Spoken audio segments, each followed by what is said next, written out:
Hey, folks. Just a quick note before we start the show. Depending on where you are, we've been living this pandemic for more than 18 months at this point. I know you don't need me to tell you that. In some places, things are opening up, and in others, they're just not. But here at the show, we're looking to hear from people right now who are living in both of these realities. We really want to talk to people who find themselves in a real moment of change more than 18 months into this pandemic. And through the people that personally I just really want to hear from are people of color. And I especially want to hear from Black people. Like Black people, wherever you are around the world, I want to hear from you. Because, well, I don't know, I love us. So tell me, how are you feeling about the past year and a half? Is there some big life change you've been waiting to make once the so-called end of this pandemic arrives?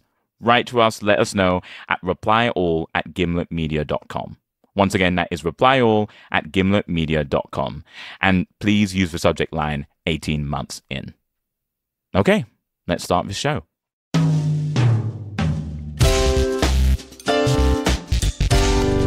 From Gimlet, this is Reply All. I'm Emmanuel Jochi. And I'm Alex Goldman. Well, hello, Monsieur Goldman. Thank you for calling me Mr. Goldman. Made me feel like I was in a fancy restaurant. I just want all our listeners to know that we're recording on which is Alex Goldman Day because it is your birthday. I feel like people are going to use this to try and get into like my personal accounts. So I'd like you to just, if we could just bleep that when this goes to air, that'd be great. I mean, if you use your birthday for your parcel, we have bigger questions. But all right, yes, we are not here to talk about your birthday. We're here because we actually have a story from one of our producers, Anna Foley. Hi, Anna. Hi, Anna. Hey guys. Hi, producer Anna Foley. Happy birthday, Alex. Thank you. So I'm here to tell you guys a story that I've been working on. It's about TikTok. Okay. Are you like a big TikTok user? Like, what would you say the percentage of your internet diet is TikTok? Basically, like TikTok is replaced Twitter and Instagram as the thing I'm scrolling on when I'm laying in bed and like can't sleep or I'm trying to fall asleep. And I think part of the reason that's happened is because TikTok is just like really good at predicting what I want to see next.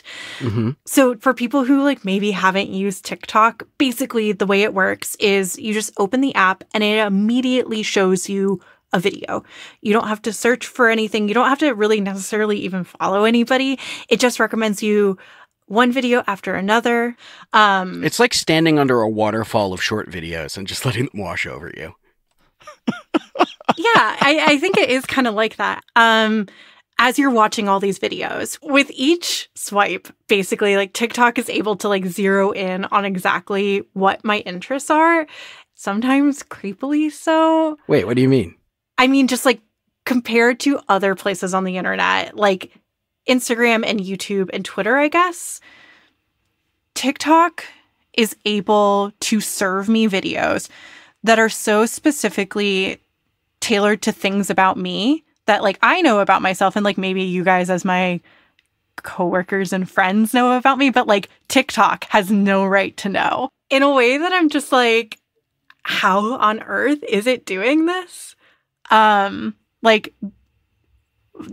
guess I'm just gonna fully say the most embarrassing one. Now I just really want to know whether like there are things we know about you that TikTok doesn't. Well, I mean, okay, so like this is so embarrassing. Tell me how to like mock you for it. It feels good not to be the person who has to embarrass himself on the show anymore. I mean, let's go, Anna. I was a theater kid in like the aughts and 2010s, and so like a lot of theater kids in the aughts and 2010s, I really liked Glee. And I was expecting that you had killed someone after that preamble. You liked Glee? Especially with like the theater kid intro. But one of like the very first TikToks that TikTok served me was about Glee. It was for Gleeks, like former Gleeks, and I was just like, oh my God. Sorry, I want to rewind. If it was such an ease to which you were just like, yeah, Gleeks. It's for people like me, Gleeks. Yeah, that's embarrassing. That's embarrassing. Anyways, whatever. I haven't really interacted with anything Glee related in like almost a decade.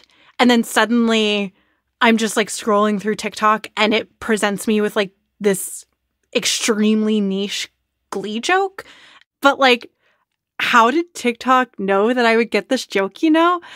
And it wasn't just that one embarrassing niche thing about me. TikTok started showing me other things that I was just like, how on earth do you know this? Like, there was a period of time where I was getting TikToks that were being filmed from my old high school. I noticed that cinder block. Like, I recognized that cinder block. I recognized that hallway. Is that Liesel Road High School? And then sure enough, it was my old high school. TikTok was serving me in like the mix of things that were very tailored to my interests, like fashion and food and like the outdoors. It was throwing in these little things where I was like, this is so specific to me. And I just couldn't wrap my head around what TikTok was doing. Mm-hmm. Like, how was it so good? So much better than like anything else I'd used before. And I wanted to know if like I was the only one feeling this, or like, did anybody else feel the same way? Yeah. So I was asking everybody in my life about this, like friends, family. I put out a call to Reply All listeners and got like hundreds of people agreeing with me, saying they also had these weird, uncanny experiences on TikTok. Huh. But I was talking to my sister about it. She's 23. She watches, you know, her fair share of TikToks. And she was the first person who just like completely shut me down. Basically, she said to me, like, Anna, I think you're kind of overthinking this. But then a few weeks later, my sister, very sheepishly, I might add, was like, so about that TikTok question. So I called her. So you want to introduce yourself? Hi. Oh my God. Sound like a human, please. What? I am sounding like a human. Hi. Hi. Let me talk. Hi, I'm Emily. I'm Anna's sister. And she was like, I've been thinking about the TikTok thing. And like, there is a TikTok that the algorithm served me that I just can't explain. Oh. Okay, so I sent Emmanuel the TikTok. All right. Here we go. Okay, so I just pulled it up. In big letters, it says "My Weird Medical Story." Yeah. So can you play it? Okay, let me start it. Here we go. Put a finger down if for your entire life you've been unable to burp. And instead of burping, you make these really awkward and embarrassing croaking noises that kind of sound like this. For a period of a couple hours as the air slowly leaves your body. And not to mention, it is super uncomfortable. So you go to a bunch of different doctors trying to figure out... Her entire life, she had never been able to burp like a normal person. Mm-hmm. And my jaw dropped to the floor. Why did your jaw drop to the floor? Because I am burdened with the same affliction. I have the same thing. I'm the same way.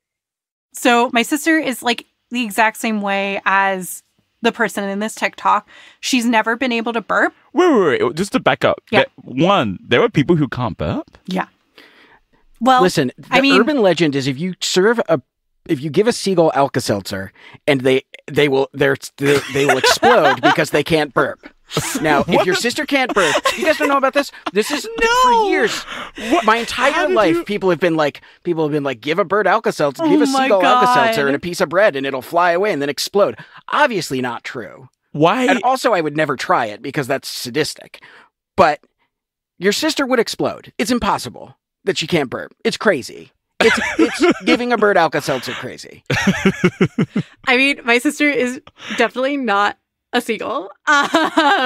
She just can't burp. But back to TikTok. When this video popped up on her For You page, she just like needed to tell everybody in her life about it. I sent it to like 4 different group chats. Uh-huh.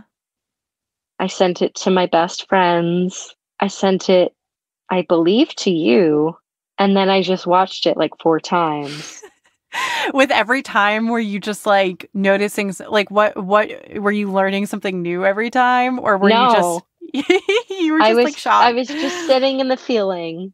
She just could not get over that TikTok had given her a video about the exact weird medical thing that she has. So maybe this is a premature question, and I'm sorry to be uncouth, but like, where does the hot air go? Okay, well, I'm laughing both at the question because it's an obvious question, and I'm sorry to be uncouth, which is like such a sweet thing to say. Yes, it's very sweet, very proper. But to answer the question, basically, all of that air, it just doesn't go anywhere. What does that feel like? It's like a buildup of air in your gut, and you feel bloated, and it starts moving its way upward. Does it move? Like, is it quick? Is it slow? Like, does it just very slow? And it lands sort of in the middle of my chest, and then it just gets stuck there. The only way for her to release it is this sound. It's like the sound that you heard in that TikTok, like the sound that the woman described in that TikTok. Sound. Yeah, exactly. Emily calls it her gurgles. And to me, the way that I've always thought about them is they kind of sound like a creaky door mixed with a bullfrog mixed with the girl from The Grudge. Oh, the girl from The Grudge. But I know exactly what you're talking about. That's you're painting a vivid picture. Thank you. You're welcome. I did that for you. The thing you need to understand about Emily's gurgles is that they can happen anywhere at any time. And she actually doesn't really have a ton of control over when they're going to happen, you know? It's not like she can do them in private. She might be around a big group of people. Do people feel the need to tell you about their bodily functions? No, what I get is people bragging about being able to burp. Like they tell you about their greatest hits of their burps? Yes, they're like, oh, I love burping. It feels so good. And I'm so bitter. Do you want to burp? No, I guess that's a question I have is like, do you want to be able to burp? Yes, of course I want to be able to burp. Really? Who doesn't? I guess this is my burping privilege. Because I've always done it, it doesn't feel aspirational, I guess. Oh my God, just to be able to have one of those little burps that just happens inside of your mouth. It's a dream. It's a dream.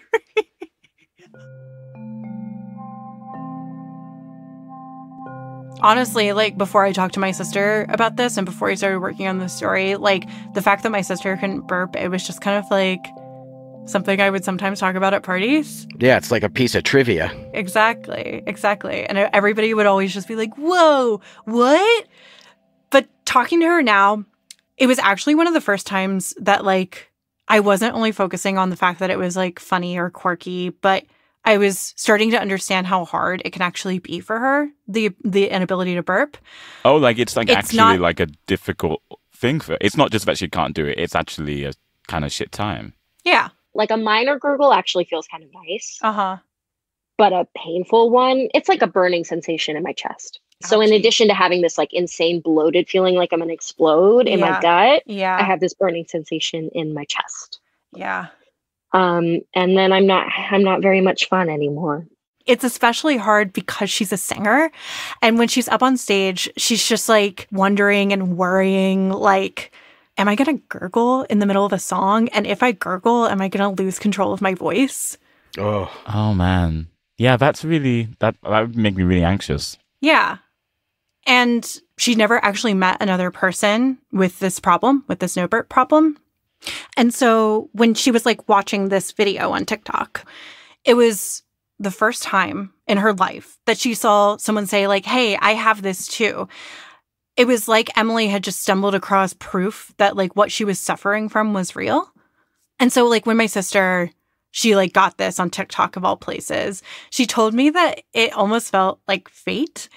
When she told me that, I have to say, I did not feel the same way. I think I'm like a little less faith-filled. I believe maybe a little bit less in the universe. And so I walked away from our conversation wanting to know, like, was there a reason that this happened? From my experiences with the TikTok algorithm, it seemed really, really powerful. But I wanted to know, like, was that true? And was it actually powerful enough to have somehow figured out to serve my sister this video about something that was just so personal to her? Oh, like, what was it about the TikTok algorithm that, like, gave her such a personal, like, video? Right. So I went on a journey to find out. And that's after the break.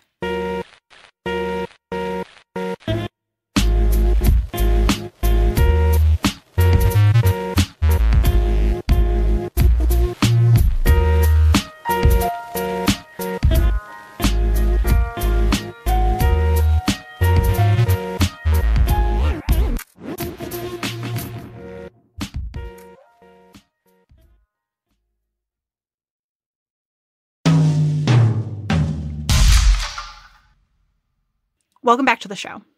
So, guys, the first thing I just wanted to try to understand was if the TikTok algorithm was even remotely powerful enough to have known to serve my sister, who cannot burp, a video about not being able to burp. Mm-hmm. That makes sense. Yeah, I had this feeling that TikTok was uniquely good at recommending me stuff, and other people had thought so too. But I just wanted to know, is that feeling true? Was this a new and different technology? And so I went out and I talked to a handful of experts, and I want to introduce you to one. His name is Eugene Wei. He's a former product executive. He's worked in the tech space for decades at places like Amazon and Hulu. And he first got interested in an early version of TikTok back in 2015. I was at a friend's house and we were in the kitchen waiting for dinner, and I heard all this banging upstairs. And when dinner was ready, his daughter came down with her high school friend. And I was like, what was going on upstairs with all that noise? What were you doing? And they were like, oh, we're making this video. We'll show you. And they opened the phone to this little dance lip sync video they had made and started explaining the app to me. And it was fascinating to see this new app that they were really into. This was in the early days of TikTok, right? It was just millions of teens across the country just sitting in their bedrooms, dancing and lip syncing, But quickly, Eugene says that he starts to see TikTok just everywhere. He watched it just become so popular, become one of the most used apps in the world. And he was really interested in just understanding how it worked and what made it so addictive, Right. And TikTok is constantly tweaking and changing their algorithm. They have said some stuff generally about the algorithm, but we really don't know the specifics. Not only about how it works, but also about how it might use data outside of the app. Right. Because I feel I've opened TikTok sometimes, and recently I feel it's done a thing where it's shown me oh, this person in your contacts is here. Watch them. And I'm wait, oh, right. I signed that over to you? Right, that's the thing you know? I mean, yeah, if you actually look at the privacy policy that TikTok has, it kind of just leaves the door open for TikTok to get a lot of personal information like that, both from your phone and from third parties. The thing that is weird is they ask for so much of this information, but we still actually don't know whether they're actually doing things with all that information. Oh. I reached out to TikTok for this story, and they didn't want to record an interview. They pointed me to some of the information that they've already made public. And so what's left is really just looking at the app, using it a ton, and then also comparing it to all the other recommendation technology that's out there. So that's what I did. Got it. And when I was doing that, I actually did feel like I was getting one step closer to understanding how my sister may have gotten this video about not being able to burp. So first, I kind of just want to explain to you guys as best as we can tell what the TikTok algorithm is doing.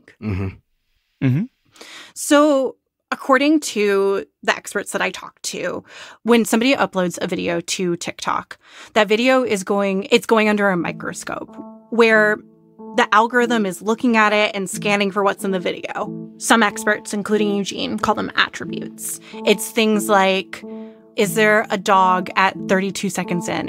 Is somebody showing their face? What is the person saying? What are the subtitles saying? But it's not as simple as that because every video can have dozens and dozens of features. Yeah. What music is used? What's the setting? What are the tags that are applied to that video? All of these attributes, it seems like they come together to make a long dictionary definition of what exactly is in the video. The next thing that we 100% for sure know that it's doing is it's monitoring your attention. And like what that means is that it's watching how far you're making it into a video. It's watching to see if you comment on something, if you share it. All of those actions are signs that you're enjoying the video and that you want to keep seeing more like it. Got it. So it doesn't actually, when I think I'm being cute on TikTok and like, I'm like, okay, I'm not going to get sucked back into like weird white people, why did you make this like unseasoned chicken breast TikTok? Like when that happens and I just watch it, but I don't like it because I watched it all the way through, it's still going to give me that stuff. Yeah. TikTok is like, while you say you don't like it, you watched it all the way through, Emmanuel. Like, let's be honest here. You wanted to know if they were going to put salt on that chicken at some point. So you watched it. The thing about those videos that so frustrates me is like, I know that they know that what they're doing is ridiculous. Yes, like 100%. But like, you still watched it. Anyways, so that's the basics of how the TikTok recommendation algorithm seems to work. And like, we interact with algorithms like this all the time. Like, everywhere you go, you're going to run into an algorithm that's trying to recommend you stuff. So for Netflix, it's movies. YouTube, it's just like shorter videos. But like the thing is, all of those recommendations feel pretty bad to me, honestly. I never actually watch anything that Netflix recommends me. But I enjoy most everything that TikTok serves me. It's just so much better at taking that next step that those other algorithms aren't doing. And so I wondered why? What is it doing differently, you know? And after talking to Eugene and the other experts, I think it boils down to two things that TikTok is just doing better than anybody else. The first thing, it's getting a really clear idea of what exactly we like and don't like. And the way it's doing that has everything to do with how the app itself is designed. Like I said, TikTok is an incredibly simple app. It just shows you one video at a time. That is pretty unique. Yeah. And the only other app that I think has something comparable is an app like Tinder. I was not expecting you to say Tinder. I was like, what is it? Tinder, oh my God. It kind of is, yeah. Yeah, Tinder created the iconic swipe right, swipe left user interface interaction. And that's important in that case because they do want to match you to people that you have clearly explicitly said you're interested in. Yeah. And the same was the case for TikTok. TikTok is designed so that if you are enjoying a video, you just keep watching it. You do nothing. And then as soon as you see something in that video that you don't like, or something that even like mildly disinterests you, you swipe away. So TikTok figures out very quickly what you're not interested in. And Eugene says that is really, really rare. A lot of our social media today is only positive sentiment oriented. Mm-hmm. There's no dislike button on Facebook. Yeah. There's no dislike button necessarily on Twitter. And when you only capture positive sentiment, the danger is you have a blind spot to things that mildly annoy or disturb people. In real life, humans are very attuned to this. You know, if you're with your friends or your family or your significant other, and you do something that bothers them, they might not actively come out and say, "Oh, you're annoying me," or something like that. But you pick up on their body language and you realize and you adjust based on that. That's a really important feedback loop in just the social world generally. Yeah. And TikTok figured out an interface that allowed them to capture positive and negative sentiment really cleanly in these short videos. Like body language. Yeah, it almost is a form of that. So the second reason that like TikTok is just like blowing everything else in like the recommendation world like out of the water is just like the amount of information that it's collecting about the users. So like just to think about Netflix, you're going to netflix.com, you're picking one movie and you're watching it for 2 hours. And so Compare that to TikTok. Those videos are short. They're like 1 minute long. So you're giving TikTok feedback on like 40 or 50 videos in the same amount of time that you would spend watching a movie. And what that means is that you're just shooting a fire hose of data into TikTok's algorithm. And Eugene says it's that fire hose that has pushed TikTok's algorithm into just like a league of its own. I think there was a period in the mid-era of the internet where we thought that artificial intelligence wasn't that intelligent. Yeah. I still get frustrated using my voice assistant sometimes when it doesn't understand what I'm saying. And I think what we saw was that what it took for artificial intelligence and machine learning to take that next step up in quality was a massive, massive amount of data. And what you see is a quantum leap. And that may be how we just experience artificial intelligence in the future. It will look terrible to us until the moment that it's good. And that moment when it's good, it will become very good. Yeah. And I feel like that's what I experience sometimes when I use TikTok. You're kind of getting a glimpse into the future a little bit. Is that exciting to you? I think it is exciting. It's also daunting at the same time. Yeah.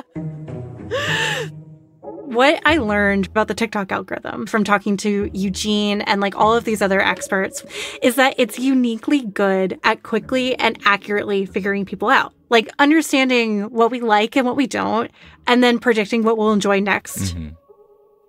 But I should also just say this recommendation algorithm, it's not this perfect hermetically sealed lab where it's only just trying to figure you out. There are instances where pretty ugly stuff has happened on TikTok. Yeah, like I was gonna say, like, I mean, I feel like that stuff's not even necessarily happened with the algorithm. Like, I just know TikTok has been like allegedly discriminatory even when it comes to stuff like how they moderate the app. Yeah, like there's been a lot of reporting, really great reporting on how like certain content on the app has been really hard to find. Like, there was a period last summer where it seemed like TikTok was suppressing content about Black Lives Matter and George Floyd and people who were using those hashtags. TikTok later said that that was because of a, quote, technical glitch in the app. Also, back in 2019, there was a lot of reporting on how moderation standards at the time were basically burying the content from queer creators, fat creators, people with disabilities. Jesus. Wow.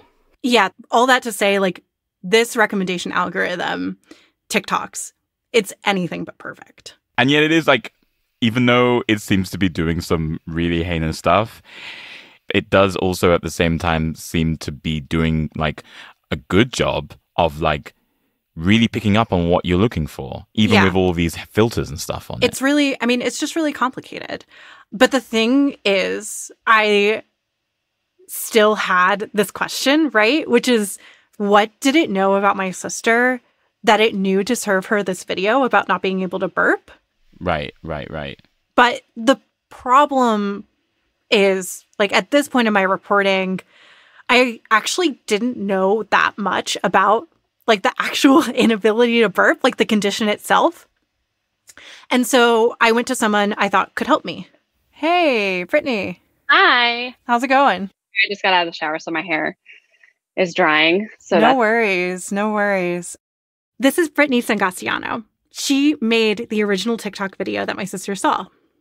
She likes to make YouTube, TikTok, and Instagram TV videos as a hobby. But she'd actually never made a video about not being able to burp until December 2020, when she decided to post about it. Do you kind of feel like you're kind of the leader of the no burpers on TikTok? Oh my God. Honestly, possibly. It was funny because someone commented on one of my YouTube videos and was like, "Oh my God, I watch your videos. I can't believe that you're no burp girl." Like, or like someone else, there was some other comment that was like, "Oh my gosh, did everyone see the burping girl video this week?" And I was like, "Oh my God, I cannot believe this. Like, is this my legacy on the internet? Like, I am burping girl." Brittany told me that when she posted the burping video, my sister wasn't the only no burper who found it. Right away, people started commenting like, "Oh my God, I have this too." And so somehow right away, TikTok was able to show it to people who had this issue somehow.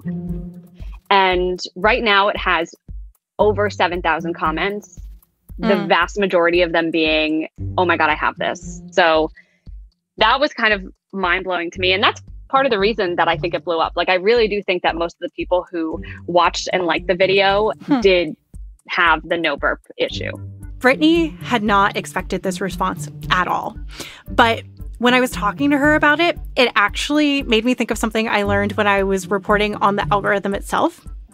One of the most important ways that TikTok works is like, yeah, it figures out what you like and it serves you more things like that. But then also on top of that, it shows you things that people like you like. It basically just sorts you into a bunch of these little groups.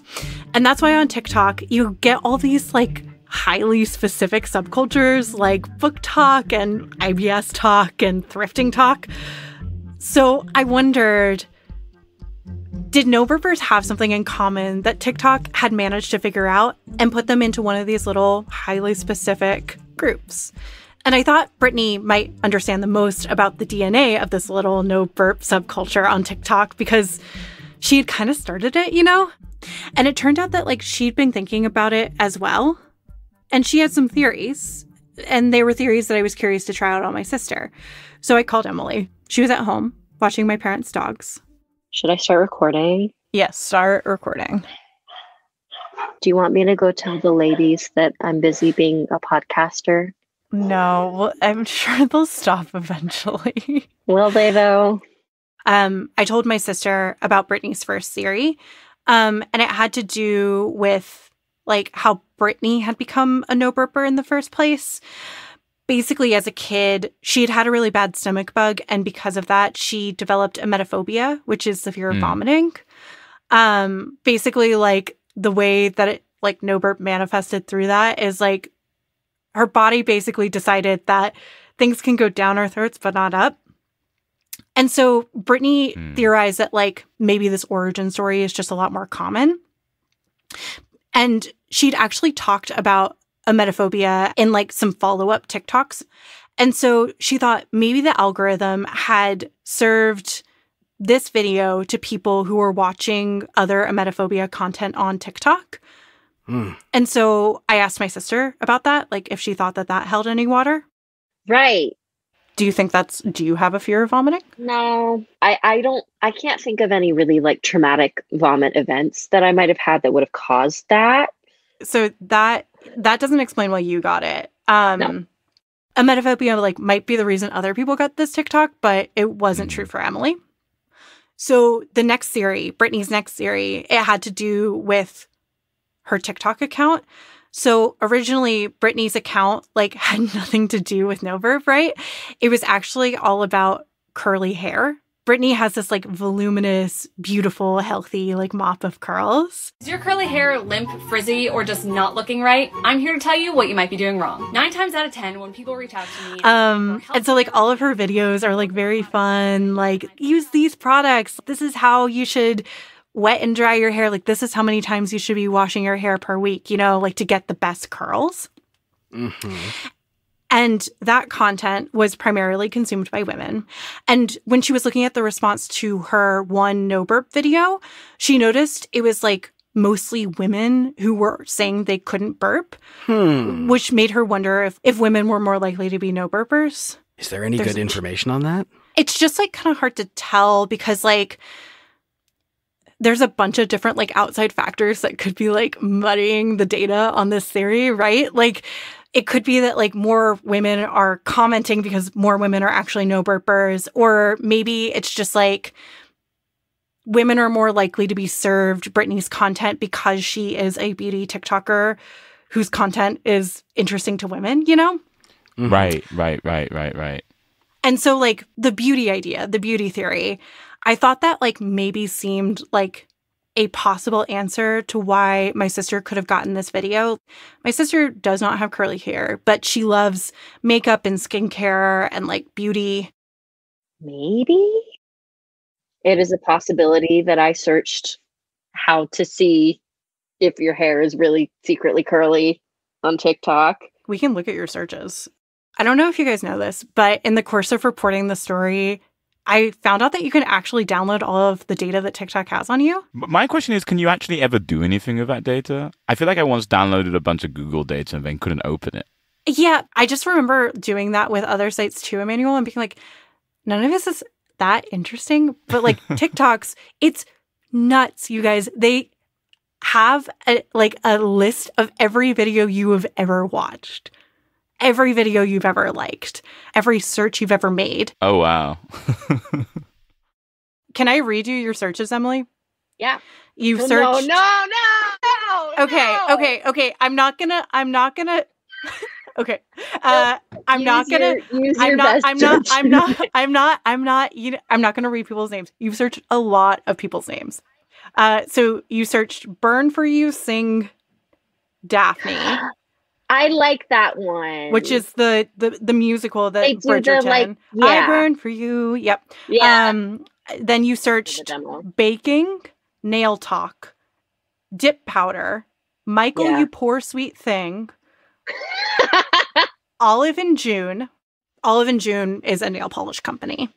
Olive in June, folding lady, Olive in June, bees, bead, Olive in June, the A system, husky piano man,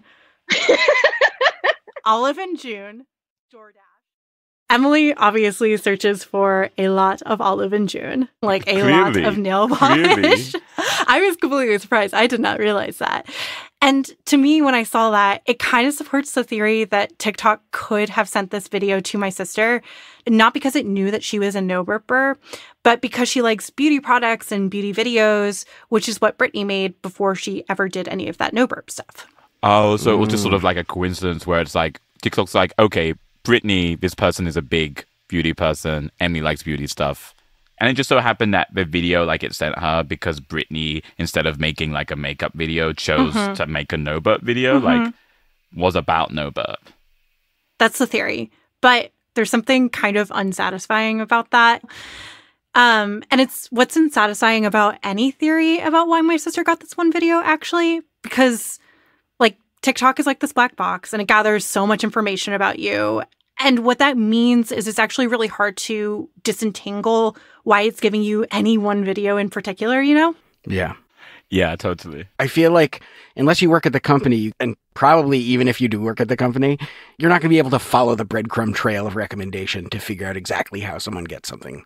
It's incredibly annoying. Yeah. I felt like I had just the tiniest little window into TikTok. And I actually needed I needed to see the entire sky, and instead I was seeing just a tiny little part of a constellation. But my sister, she was still full of questions. Mm-hmm. And they were like pretty big questions about like her life and her body. I care about why. The why. The eternal why. The eternal why. Why is Emily never been able to burp? So like, why am I this way? And how would that make you feel if you were able to know that? Empowered. People try and like tell me it's not real a lot. Like who? Like people at work and people at college were like, have you tried swallowing air? And I feel like being confident and like knowing that this is a thing that I'm not just one day gonna burp, like one day it's just not gonna come out, or like maybe I'm like psychologically choosing not to burp, like knowing that there's a solid and concrete reason and knowing what that reason is, I think would make me less flustered when people try to tell me it's not real. When I was talking to my sister about this, I realized that the question about the algorithm, that was my question. Like, in my voracious hunt for trying to figure out why my sister got this video, I'd actually been a little bit selfish because, like, she didn't really care about the algorithm. What my sister actually wanted was she wanted somebody to take her seriously. Like, her questions seriously, too. Like, why is she this way? What does being a no-burper actually mean, like, for her body? I think that's also what a lot of these no burpers who were online also wanted. Like, that's part of the reason why Britney's TikTok was so striking, is because it was one of the few places online where these people could like hear about their condition and share about their condition and not be laughed at or judged or brushed off or kind of just like left alone to doubt themselves and what was happening in their bodies. And when I started spending a lot of time in this little no burp corner of TikTok, I kept noticing that all of these no burpers, they were talking about this one person who was doing what they wanted, who was taking them seriously. It was a doctor who kind of wrote the book on no burp. Well, maybe not a book, but the first peer-reviewed studies on it. So, like I said, I have so many questions for you. Okay.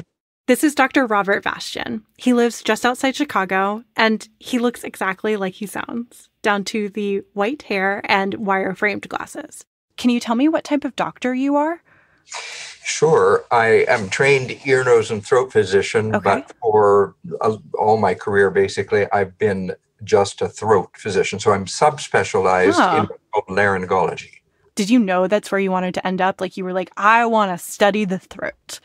Well, I did. I was originally an English and French major, and then I got very interested in music and singing. And so actually it was that love of singing and music and voice that kind of led me into ENT. Like my sister, Dr. Bastian is a singer. He sings at church. He actually made his name as a doctor doing these extremely complicated and precise microsurgeries on people's vocal cords. And that's kind of like what establishes him in the ENT world. And his practice, it just takes off from there.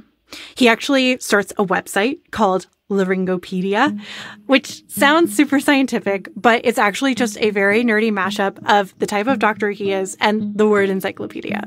And he starts blogging about like all of these obscure issues that are coming into his practice about the throat. And so it's actually on that website that he gets a message in 2015. One day, a young fellow wrote to me from Texas, and he described his symptoms. And he said he wanted to be a skydiver, and that when he would go up in an airplane, he had incredible discomfort and that he couldn't burp. And so I just simply thought about it. I'd never heard of it, but I just simply did the thought process about what would explain all of these symptoms that he had. Dr. Bastian started thinking about how burping actually works, which somehow in the course of reporting the story, I had not thought about until this moment. But basically, just to explain how it works. There's a gate at the top of your throat, and it's called the upper esophageal sphincter. And to him, what it sounded like was that for some reason, this gate was letting things in, but not out. It wasn't opening for the burps to escape. And so he has an idea. He thinks of something that might stop the throat from closing. So he messages the man in Texas back. And I said to him, you need to get somebody to put Botox into your upper esophageal sphincter. Wait, Botox? Botox. Isn't Botox like a... Doesn't... Okay, maybe I don't understand what Botox does. Does it relax muscles? Is that the deal? I thought it does the opposite. I thought it actually tightens muscles. What it does is it basically just like paralyzes muscles. So like it was purely a hypothesis. But he thought that the Botox might temporarily relax that gate at the top of the throat, keep it open, and allow this no burper to just like let air out. And he thought that maybe after the Botox wears off, that gate, it might just learn to start opening and closing on its own. So he came to Chicago. We did the procedure. He was the first one, and it was dramatic. The word he used was life-changing. It also resolved all of his symptoms to a remarkable degree. And these 5-6 years later, he continues to burp. He does. I mean, it's crazy because he had not burped his entire life. Basically, Dr. Bastian cured this guy. Wow. Yeah, it's a big deal. And Dr. Bastian says ever since that first procedure, people have been flocking to his office. And when they show up, he says that they're in pretty serious pain. Like, he asked them to rank it on a scale of 1 to 7.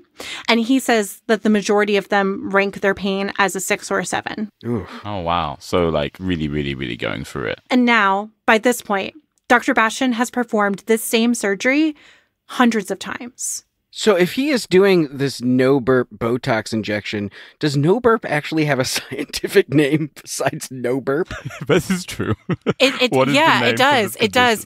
I should have looked up how to pronounce it. So I'm gonna butcher it.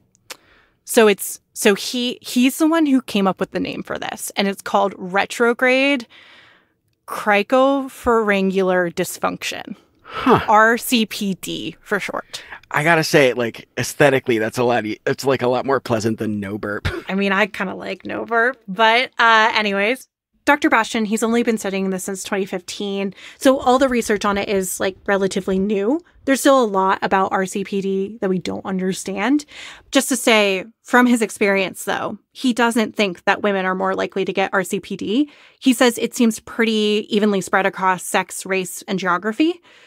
But Dr. Bastian, he told me that he actually had a theory that could answer my sister's question, why can't she burp? Here is my speculation, and of course, take this with a big grain of salt. My speculation is that there is a subset of human beings who, as infants, feel that sensation of air coming up and needing to be burped, and they kind of do the wrong thing. Now, they clamp or they tighten or they do something that isn't quite the right thing. What Dr. Bastian is saying is that when these babies feel the air that should be a burp coming up, they just don't do the natural thing of letting that gate open in their throat and letting that air out. That moment, it's called a learned response. And it kind of sticks with these babies their whole lives. Their bodies, they just never learn how to burp. And that made sense for my sister. She's never burped. And so this is the most likely explanation for why this happened to her. You guys have been such a journey about this. Do you know, is Emily going to get this treatment? I think she's considering it. I think she still has a lot of questions. She's also a little nervous. The only kind of major medical procedure she's ever had in her life is getting stitches. But I was talking about this with her the other day, and she mentioned that she asked her voice teacher about it. She wants to know how getting the Botox would affect her vocal training. And that, to me, feels like the first step in this becoming a reality. She's kind of building it into her life and imagining what her life could be. If she does end up getting the procedure, I am definitely going to be there. I want to be holding her hand when she has her first real burp. Love it. It'll be such a proud moment for you and your family. We'll drink champagne. That's what we'll do. You can drink champagne. And then after she drinks it, she won't be able to stop burping because that's how the Botox works. It just opens the floodgates. Love it.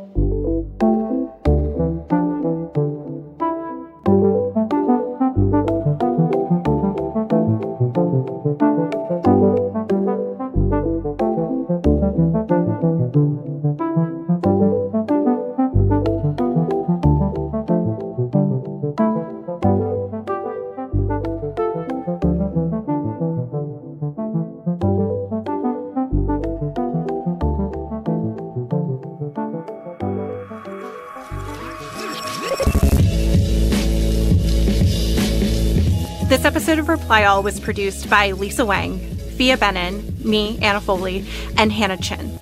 It was edited by Damiano Marchetti, with additional editing help from Tim Howard and Emmanuel Joji. As always, this episode would not have happened without the rest of the Reply All team, Jessica Young, Alex Goldman, and Noor Gill. The show is hosted by Emmanuel Joji and Alex Goldman. This episode was mixed by Rick Kwan, with fact-checking by Isabel Cristo. Music in this episode by Breakmaster Cylinder, Mariano Romano, Luke Williams, and Tim Howard. Special thanks to Julian McCauley and Shelly Banjo. Shelly has an awesome podcast that's all about TikTok. It's called Foundering. Definitely check it out.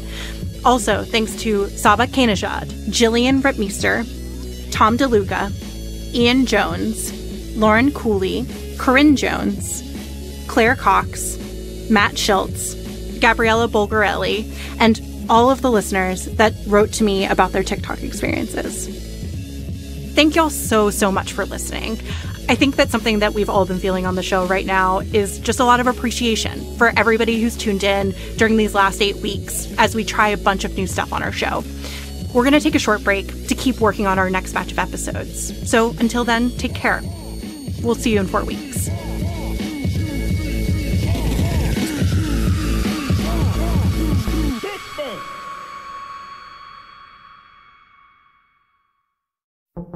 Hey, Wendy here. Science Versus has kicked up a brand new season, and we're diving into some of the toughest questions of our time. Like, is being fat actually unhealthy? All those old art paintings of the really fat women who were just hanging out, appreciating their cellulite, you know, that's beautiful. It's healthy fat. We'll look at whether therapy really works. And the guy just, his whole expression changed. His face changed, his jaw dropped. He goes, "What kind of treatment is this?" We're going to leave you amazed. What? And excited. She was just like in this euphoric trance. She was butt naked the entire time. Oh, it gives me chills thinking about it. This season tackles chronic pain, work, childbirth, and so much more. You can follow and listen for free on Spotify. Just search for Science VS. Hey, ELTs. I had some questions about hummingbirds. I'm Jorge Just, guest host of Every Little Thing, the show that answers your burning questions like, are hummingbirds really as sweet as they seem? They try to stab each other, they try to bite each other, and it's pretty intense. These little criminals stab each other. Yeah, exactly. So they sword fight with their beaks. Find out more about these cute little murder birds on Every Little Thing. You can follow and listen for free on Spotify.